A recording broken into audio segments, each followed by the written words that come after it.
qui sou i quines són les properes activitats que teniu pensades? Molt bé, l'Escola d'Escriptura de l'Ateneu Barcelonès, de fet, té com a objectiu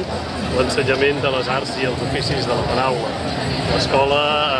s'adreça a totes aquelles persones amants de la llengua i la literatura que vulguin gaudir d'aquesta passió de l'escriptura o de la mateixa lectura, o bé que vulguin fer de l'escriptura i de la lectura el seu ofici, com pot ser els oficis de l'edició.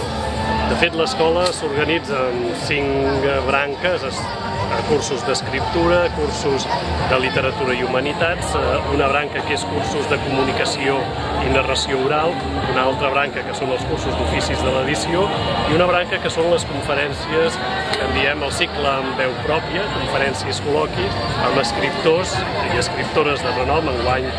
ja des d'en Quim Monzó, en Bernardo Achaga, la Isabel Clara Simó, la Najat El Hajmi, etc.